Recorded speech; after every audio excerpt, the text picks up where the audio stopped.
Ben Shapiro, he made a video called The Grammys versus ICE, but he didn't title it Epstein. And in this section of the video, he touches on Epstein a bit.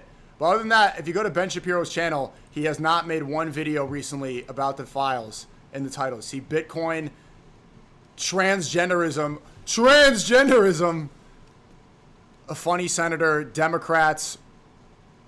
But here is the only time he talked about Epstein. Let's see. Now, why is any of this really important? Well, I mean, it is important because when you have all the cultural tastemakers who are all pushing the same politics, that is likely to seep out into the broader culture. And sometimes that can go viral and turn into a brain worm that sort of eats the American body politic. You saw this, for example, with the trans issue, pushed by every cultural arbiter in American society. And for solidly a decade. No, not in American society, Ben. You could see in the Jeffrey Epstein emails, they were bragging that they were going to trans even younger kids. Come on.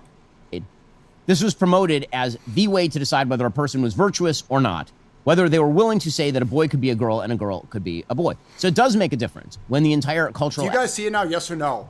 That the whole trans issue is just used to create populism, to trick you into being, oh, look how base they are. They don't like trans people? That's so base. And the left does it the same way. They support trans people? They're jumping up and down at the Pride Parade with the flag? They're so based. And they make up like, what, 0.3% of the population? And I think they have one of the highest suicide rates of any demographic in the world. The trans thing is like, oh my God, they said two genders? Distraction.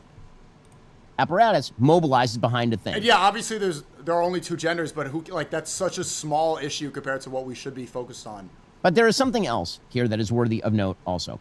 And that is celebrities, they have their own social circle, and that social circle tends to mirror itself.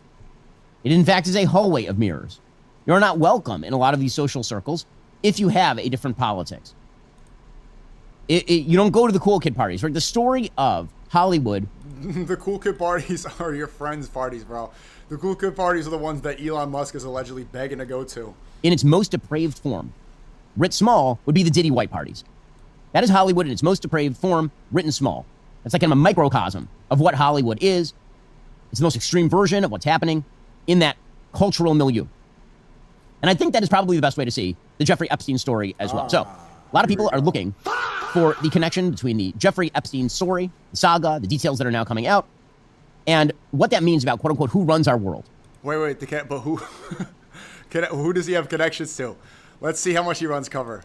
Now, there are a lot of very powerful people whose names have been mentioned in the Jeffrey Epstein scandal. Yeah. People who are hanging out, hobnobbing with Jeffrey Epstein. Yeah. All your friends. Allegedly. All of his friends, bro. Who are asking dating advice, like Lauren Summers, former president of Harvard.